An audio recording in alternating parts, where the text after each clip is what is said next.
বন্ধুরা এভাবে রান্না হলো আলু গাঠি দিয়ে কই মাছের ঝোল। বন্ধুরা এভাবে রান্না হলো আলু গাঠি দিয়ে কই মাছের ঝোল।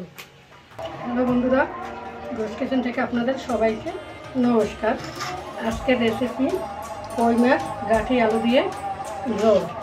এখানে আমি কই মাছ কেটে ধুয়ে নিয়েছি এবং কচুর গাঠিও আমি কেটে ধুয়ে নিয়েছি। এদিকে আলু আমি কেটে নিয়েছি, তবে এই গাঠিগুলো আমি কিন্তু সিদ্ধ করিনি। আমি কোটার পরে লবণ মেখে রেখেছিলাম, তারপর ভালোভাবে ধুয়ে নিয়েছি, বীজলটা সব কেটে গেছে। এখন আমি মাছগুলো মেখে নেব। মাছ মাখানোর জন্য আমি দেবো হলুদ আর দেবো পরিমাণ মতো লবণ। এখন আমি মাছগুলো সব মেখে নেব। মাছ ভাজার জন্য আমি কড়াইতে সরষের তেল দেবো। তেল গরম হয়েছে, এখন আমি মাছগুলো দিয়ে ভেজে নেব।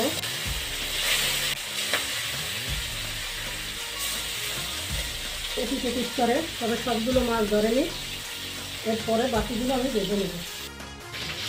মাছ ভাজার একটি হয়ে গেছে, আমি আরেকটি উঠে দেবো। এই যে একটু লাল লাল করে ভেজে নিয়েছি, আমি একটু এমনভাবেই ভেজে নেব।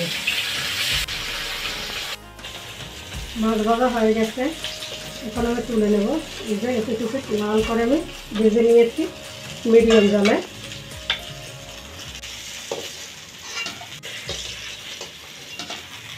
এরপরে এই তেলেই আমি বাকি মাছগুলো একইভাবে ভেজে নেব। আমি বাকি মাছগুলো একইভাবে ভেজে নিয়েছি, এই যে দেখুন লাল লাল করে। এখন আমি তুলে নেব। এরপরে রান্না করার জন্য আমি কড়াইতে আবারও সরষের তেল দেবো। তেল গরম হয়েছে, এখন আমি দেব আলু এবং একই সঙ্গে আমি কচুর গাঠিও ভেজে নেব। দেখুন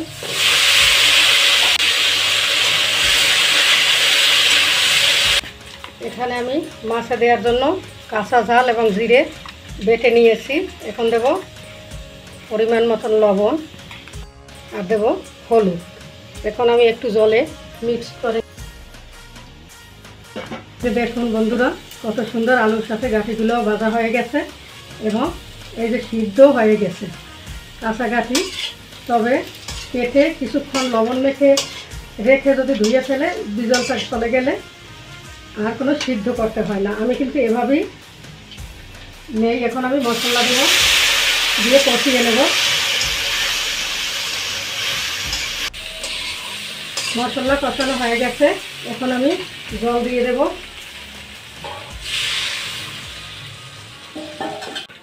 এরপরে আমি ভাজা মাছগুলো দিয়ে দেব।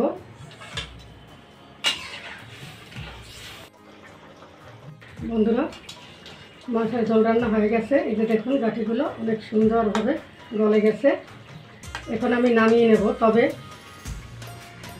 গাঠি দিয়ে এতে কিন্তু ধনেপাতা কুচি এবং গরম মশলা খাটবে না, তাই শুধু কাঁচামরিচ এবং জিরে বাটা দিয়ে রান্না করতে হয়। এখন আমি নামিয়ে নেব। বন্ধুরা এভাবে রান্না হলো আলু গাঠি দিয়ে কই মাছের ঝোল। এভাবে আপনারা একবার বাড়িতে বানিয়ে দেখবেন, আমাদের সাথে থাকবেন। যে যেখানে বসেই দেখুন না কেন চ্যানেলটিকে সাবস্ক্রাইব করবেন, লাইক কমেন্ট শেয়ার করবেন। নমস্কার।